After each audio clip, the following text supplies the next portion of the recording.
Heroine milky beauty Tamannaah భాటియాకున్న craze ప్రత్యేకించి చెప్పనక్కర్లేదు. తెలుగు, తమిళ, కన్నడ, హిందీ భాషల సినిమాల్లో హీరోయిన్ గానే కాకుండా ఐటెం సాంగ్స్ చేస్తూ మరోవైపు కమర్షియల్ యాడ్స్ బ్రాండ్ అంబాసిడర్ గా క్రేజీ లేడీగా మారిపోయింది. రీసెంట్ గా తమన్నా యాక్ట్ చేసిన ఓదెలా 2 సినిమా రిలీజ్ అయింది. ఇప్పుడు ఆమె క్రేజ్ మరింతగా పెరిగింది. కొత్తగా కొన్ని సినిమాలకు సైన్ చేసిందట ఈ మిల్కీ బ్యూటీ. తమన్నా ఒప్పుకున్న ఓ పని ఇప్పుడు ఆమె అభిమానుల్ని తీవ్ర ఆగ్రహానికి గురి చేస్తోంది. కర్ణాటక ప్రభుత్వ పరిధిలోని Karnataka soaps and detergents limited కు కొత్త బ్రాండ్ అంబాసిడర్ గా నటి తమన్నా భాటియా ఎంపికయ్యారు. ఈ సర్కులర్ ఇప్పుడు వైరల్ గా మారింది. నటి తమన్నా 2 సంవత్సరాల పాటు KSDL బ్రాండ్ అంబాసిడర్ గా ఉండనున్నారు. తమన్నాకు బదులుగా కన్నడ వ్యక్తిని Mysore sandal soap brand ambassador గా ఎంపిక చేస్తే బాగుండేదని చాలా మంది అభిప్రాయపడ్డారు. ఈ బ్రాండ్ ను ప్రమోట్ చేయడం కోసం తమన్నాకు భారీగానే కాంట్రాక్టర్ రెమ్యునరేషన్ ఇచ్చినట్టు సోషల్ మీడియా కోడైకూస్తోంది.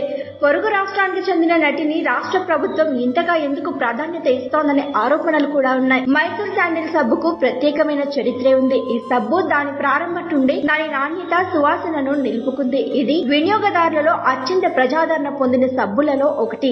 మైసూర్ శాండిల్ సబ్బు కర్ణాటకకు గర్వకారణమైన ఉత్పత్తి. ఇది అనేక రికార్డులను సృష్టించింది. ఈ ఉత్పత్తికి భారతదేశం అంతటా ప్రత్యేక అభిమానులున్నారు. ఇప్పుడు మైసూర్ శాండిల్ సోప్ నటి తమన్నాను రాయబారిగా నియమించుకోవాలని యోచిస్తోంది. చర్చలు జోరుగా జరుగుతున్నాయి. Karnataka soaps and detergents limited కొత్త బ్రాండ్ అంబాసిడర్ తమన్నా భాటియాకు 6.2 కోట్ల జీతాన్ని చెల్లించారని, అంత పెద్ద మొత్తానికి ఆమెను నియమించుకోవడం అవసరమని కూడా ప్రజలు అడుగుతున్నట్లు తెలుస్తోంది. కర్ణాటక అంటే ఇతర రాష్ట్రాల నటిమణులపై ప్రభుత్వం ఎక్కువ ఆసక్తి చూపుతోందని పుకార్లు షికార్లు చేస్తున్నాయి. అనేక బ్యూటీ బ్రాండ్లు ఇప్పటికే తమన్నా భాటియాతో ఒప్పందాలు కుదుర్చుకున్నాయి. ఇప్పుడు మైసూర్ శాండిల్ సోప్ కూడా ఈ నటితో ఒప్పందాన్ని కుదుర్చుకుంది. కర్ణాటక ప్రభుత్వం తమన్నాతో 2 ఏళ్ల పాటు ఈ ఒప్పందాన్ని కుదుర్చుకుంది. ఇదిలా ఉంటే తమన్నా భాటియా దక్షిణ భారత చిత్ర సినిమాతో సహా బాలీవుడ్ లో చాలా ప్రజాదరణ పొందిన వ్యక్తి. అయితే కర్ణాటక రాష్ట్రానికి చెందిన ఈ సబ్బును బ్రాండింగ్ చేసుకోవడంపై కన్నడ ఆర్టిస్టులు అందుబాటులో లేరా అని నెటిజన్లు మండిపడుతున్నారు.